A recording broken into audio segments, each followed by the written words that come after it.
Gracias y paz para todos. Sean todos bienvenidos y bienvenidas una vez más al canal del Pastor Joyce Sánchez. Hoy traemos un nuevo video, un nuevo material para compartir con todos ustedes. Vamos a hablar en el tema titulado ¿Existió una generación preadámica? Hoy vamos a hablar de eso. ¿Realmente existió un paréntesis entre Génesis 1.1 y Génesis 1.2? ¿Y cuáles son las implicaciones teológicas de sostener este sistema de creencias? Pero no quiero avanzar sin antes pedir a todos los que nos están escuchando, si no son inscritos, que se inscriban en nuestro canal, que recomienden este canal a otras personas y que dejen su like y su comentario. Vamos a ocuparnos de este tema en el día de hoy. En la primera parte de este tema voy a describir voy a hacer una descripción sobre lo que sería esta generación preadámica, sobre cómo se ha construido a través de los tiempos y a través de la forma de ver de algunos predicadores, cómo sería este mundo preadámico, ¿correcto? Y en la segunda parte nos vamos a ocupar sobre las implicaciones teológicas que conllevan este sistema de creencias, si realmente la Biblia apoya o no apoya esto, ¿correcto? Entonces vamos con el tema. ¿Es posible que existiese un mundo perdido antes del mundo que conocemos? ¿Es posible que antes de Adán existiesen otros seres humanos, otra generación que estuviera integrada por gigantes o seres diferentes a nosotros, que eran violentos, al punto de que Dios tuvo que destruir esa primera creación y rehacer todo nuevamente? ¿Es posible que esa destrucción de ese primer mundo que se describe como una generación preadámica estuviera integrada por gigantes, seres, ángeles malos, malvados, que cayeron del cielo y que fueron despojados del cielo y que ellos cayeron a la tierra y produjeron un gran cataclismo que separó las placas tectónicas, y que ese gran cataclismo produjo un caos que destruyó todo lo que existía para el momento, incluyendo dentro de esta destrucción a los animales gigantes o dinosaurios, y que ese desastre cosmológico haya sido lo que dejó la tierra desordenada y vacía? Todo esto es muy popular y es defendido por muchos cristianos y de hecho por muchos exponentes, personas muy conocidas que defienden esta posición. Y todo lo que yo mencioné es posible, sí, en la mente de muchísimos cristianos sinceros, pero no es posible en la concepción bíblica ni en la concepción lógica. Y eso lo voy a demostrar en este video. ¿Cómo es imposible la existencia de una generación preadámica y cuáles serían las consecuencias de sostener este sistema de creencias? Vamos a empezar entonces con la Biblia, ya que estamos en Génesis 1.1 y Génesis 1.2. En Génesis 1.1 el texto comienza diciendo: en el principio creó Dios. No dice en el principio recreó Dios, como si Dios hubiera fallado en esa primera creación y tuvo que recrear. Pobrecito Dios, ¿verdad? Pero no dice eso, dice: en el principio creó Dios los cielos y la tierra. Y eso es exactamente lo que propone esta teoría, una recreación, que Dios tuvo que recrear todo, porque la primera creación se le fue de las manos, se puso violenta, se fue de las manos y Dios tuvo que recrear todo. Correcto. Pero vamos a ver algunas razones por las cuales esto no es posible. En primer lugar, la Biblia no da detalles de que existió una creación antes de Adán. Y si la Biblia no da detalles de que haya existido una generación previa a Adán, es porque eso no tiene ninguna importancia para el acontecer cristiano, para la vida cristiana, ni para el desenvolvimiento de una relación con Dios. Entonces la Biblia no da detalles.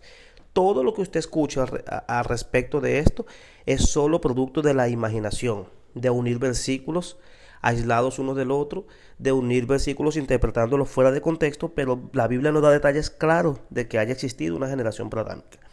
En segundo lugar, el hecho de que la tierra estaba desordenada y vacía no implica la idea de que alguien la destruyó. Estaba desordenada y vacía porque la tierra es un proceso formativo. Y en los procesos formativos todo tiene un inicio, correcto, comienza, se desenvuelve y después tiene un final. No es de una vez que todo es creado. La palabra nos enseña que el proceso formativo de todo lo que nosotros conocemos tuvo lugar en 6 días. En Éxodo 20:11, una de las citas que habla de esto dice: porque en 6 días hizo Jehová los cielos y la tierra, el mar y todas las cosas que en ellos hay. Y reposó en el séptimo día, es decir, dejó de crear. Entonces todo se completó en 6 días. Entonces no hay nada fuera de eso. No existe una creación antes de esa. Y si existió, como muchos afirman, eso no nos interesa. Realmente todo fue creado, todo lo que conocemos hoy en el cielo, la tierra y los mares fue creado en 6 días. Correcto, literal, eso no un lapso de tiempo, pero ahí dice 6 días, ¿ok? Entonces, por tratarse de un proceso formativo, el primer día no todo estaba hecho. El primer día no todo estaba ordenado, por eso la tierra estaba desordenada. Por eso la Biblia dice que la tierra estaba desordenada y vacía. Otro motivo por lo que la tierra estaba desordenada es porque Dios creó, en primer lugar, Dios creó los mundos. Y eso lo creemos por la fe. En Hebreos 11:3 dice que nosotros creemos que Dios por la fe creó los mundos. Es decir, el mundo que conocemos no es solo lo que existe. Vemos qué amplia es la creación. Y los científicos cada día están admirados con lo que consiguen en el espacio. Cada día consiguen más información y de lo grande que es la creación. El Señor creó los mundos. Y dentro de esos mundos, uno de esos mundos es la tierra. Entonces Dios creó todos los mundos, después escogió la tierra para habitar, para hacer vida humana en ella y ejecutar el proyecto del ser humano, de lo que ya conocemos hoy. Por lo tanto, la tierra estaba desordenada y vacía, pero no fue porque alguien haya venido a desordenarla, sino porque forma parte de un proceso formativo. No hay razón para esculcar un tal pasado que no existió, que no tiene ningún propósito teológico ni ningún valor práctico para la cristiandad. Y a los cristianos les gusta mucho imaginarse esto. Cristianos sinceros también les gusta mucho imaginarse ese mundo así, tipo apocalíptico, tipo oscuro, y les gusta mucho navegar en los mares de la imaginación. Pero eso es peligroso teológicamente, porque eso no tiene ni un valor práctico para la cristiandad y no tiene ningún valor teológico ni práctico para ningún cristiano. Entonces en Génesis 1:1, cuando dice que los cielos y la tierra, en el principio creó Dios los cielos y la tierra. Los cielos y la tierra ellos aparecen juntos, son figuras contrapuestas del cielo a la tierra. Son figuras contrapuestas. Hay una figura literaria para describir esto, se llama merisma, que sería la combinación de dos partes contrastantes para referirse a un todo. Entonces, cuando en ese principio Dios creó todo lo que conocemos, no existe algo previo a eso, y creó al hombre y toda la creación. En tercer lugar, no existe ni un solo versículo que afirme la existencia de un periodo de tiempo entre Génesis 1:1 y Génesis 1:2. O más bien, ni siquiera un periodo de tiempo, sino vida durante ese tiempo. Porque puede ser que el periodo de tiempo exista, pero vida humana en ese tiempo es lo que la Biblia no afirma. La Biblia no afirma que haya existido una generación entre Génesis 1:1 y Génesis 1:2. No hay ni un solo versículo. Como les dije, todo es suposiciones. Existen tres palabras para el verbo crear. Bara, que en hebreo significa crear. Lo que nos enseña que Dios no utilizó un material preexistente creado por otra cosa, porque si no, entonces quiere decir que alguien creó y Dios reutilizó el material preexistente. Hay otra palabra también, asah, que significa hacer o construir, y la palabra yazar, que tiene que ver con formaciones. ¿Correcto? Entonces esos tres verbos se usan para el verbo crear, que fue lo que hizo el Señor en la creación, porque estamos hablando exactamente de un proceso formativo. Según esta concepción, en este periodo de tiempo, de los que sostienen esto, en este periodo de tiempo, había maldad y pecado. ¿Y qué fue por esa maldad que Dios destruyó esa civilización? Y basado en algunos versículos, ¿correcto? Que cuando usted los lee, yo no me voy a ocupar de todos, ¿correcto? Porque sería hacer el estudio muy largo y ese no es el propósito. Pero esta concepción de esa civilización es muy común en la cristiandad, algunas personas que piensan esto y hasta en los libros apócrifos. Tengo los 3 tomos de los libros apócrifos y en uno de ellos tenemos el libro de Enoch. El libro de Enoch dice que los ángeles, 200 ángeles descendieron a la tierra y los ángeles le enseñaron a los hombres oficios, le enseñaron a trabajar con el oro, le enseñaron la lujuria, le enseñaron. Entonces, ellos hablan de una generación, de una civilización que era avanzada y que los ángeles fueron los que le enseñaron a los hombres todos los oficios, porque los hombres eran inútiles y los ángeles le enseñaron todo esto para los seres humanos.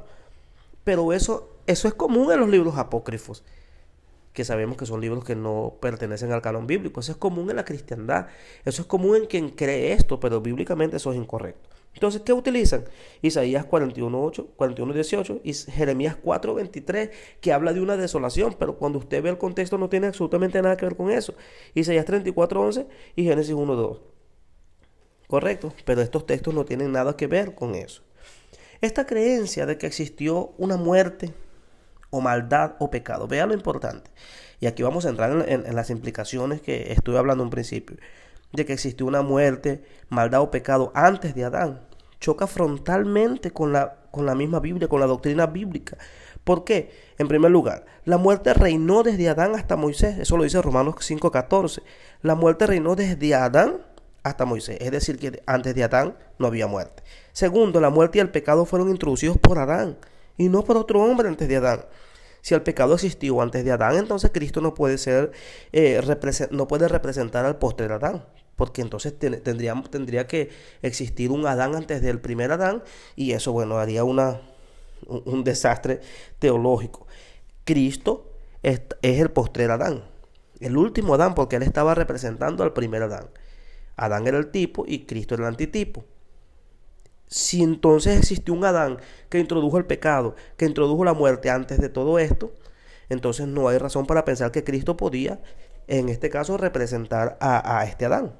Porque entonces estaba representando al hombre incorrecto, porque la muerte no la introdujo Adán, sino otras personas que existieron antes de Adán. Es delicado, es muy delicado.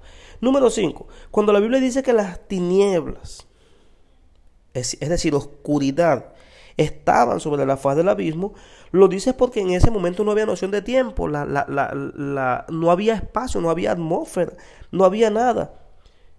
Pero no se trata de que hubiera maldad, lo que está diciendo es que no había noción de tiempo y había tinieblas.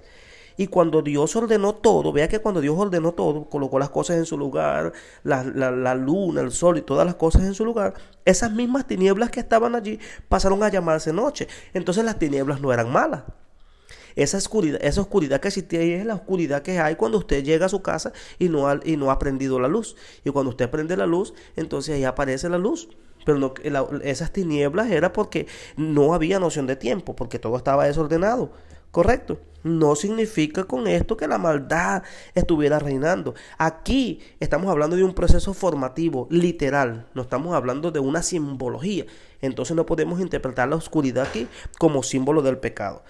Y sí podemos interpretar la oscuridad como ausencia de luz, porque no había luz en ese momento, ¿correcto? Número 6. Si esa creación hubiese existido, ¿por qué la Biblia no da referencias claras sobre ese mundo perdido? Y si ese mundo perdido tuviera alguna relación con nosotros, ¿por qué la Biblia no habla claramente de eso? ¿Por qué la Biblia no nos enseñó sobre eso? ¿Por qué Dios no se preocupó por enseñarnos sobre eso? Si eso tuviera alguna relación con nosotros, o si eso fuera a cambiar significativamente la vida de un cristiano, Dios se hubiera cuidado de que nosotros supiéramos bien lo que pasó y no estuviéramos por ahí tanteando oscuras, un mundo perdido, lleno de fantasías. No, yo creo que Dios es claro, todo lo que Dios dejó en la Biblia lo dejó para nuestro crecimiento, y allí está todo lo que necesitamos para nuestro crecimiento espiritual. Razón número 7. Para poder darle peso a esta teoría, o creerla o sustentarla, debemos creer primero que Satanás fue expulsado del cielo con sus demonios a la tierra. Y esa tal caída produjo un cataclismo, y eso solo puede ser soportado teniendo un mal entendimiento de Ezequiel 28, donde se cree que Satanás, que Ezequiel 28 habla de Satanás, pero hemos demostrado en un video que tenemos en nuestro canal también, donde usted puede ver allí que Ezequiel 28 no habla de manera alguna de Satanás, sino que habla del rey de Tiro. También hay que presuponer que Apocalipsis 12 habla de una caída también de los demonios y de Satanás, pero también en un video que tenemos al respecto de Apocalipsis 12, usted también puede entender quién representa ahí al dragón, ¿correcto? Que no tiene también nada que ver con Satanás. Ahora bien, esta posición es muy defendida por grandes hombres. Hay un predicador bien reconocido, Armando Alducin. Él defiende ampliamente esto. Usted se sienta a escuchar un video sobre esto, usted va a pensar que está viendo una película de terror, una película épica. Steven Spielberg se quedó atrás en relación a estas imaginaciones, ¿correcto? Ya que en este periodo de tiempo oscuro es donde puede encajar todas este tipo de creencias, todas estas creencias épicas de que Satanás fue y cayó y los ángeles produjeron, siendo seres espirituales, ellos produjeron un cataclismo en el mundo material.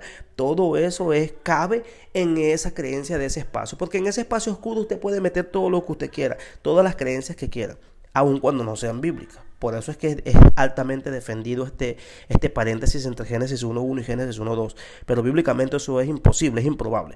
Así que no hay razón para pensar en esa generación previa a Adán.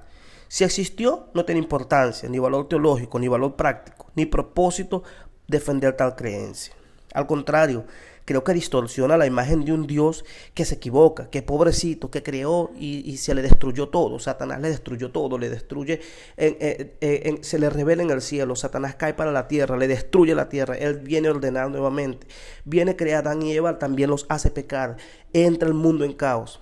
Y si eso no fuera poco, sigue el curso del mundo y Satanás haciendo guerra y Satanás destruyendo. Al final de cuentas es hasta 2000 años al final de los siglos y todavía al final de los siglos es suelto y en fin, nunca es castigado, siempre se sale con la suya. Pero al contrario, nosotros vemos en la Biblia que el pecado siempre ha sido responsabilidad del hombre y nunca ha sido responsabilidad de un tal Satanás. ¿Correcto? Pero eso distorsiona la imagen de un Dios que se le escapan las cosas de las manos, que tiene que crear, porque viene un Satanás y se le echa a perder todo, que no funciona. Y lo peor, hermano, esto nos distorsiona la imagen de Dios. No hay razón para creer en una generación preadámica. Lo que existió fue un primer Adán y un postrer Adán que estaba representado en Cristo Jesús. Todas estas fantasías yo sé que son muy creíbles, porque tiene que existir un origen para el mal. Pero una de las cosas que les cuesta hoy día a la cristiandad es entender es que el mal está en el hombre. El mal está en el hombre. Y tenemos un video también en nuestro canal que explica de dónde procede el mal.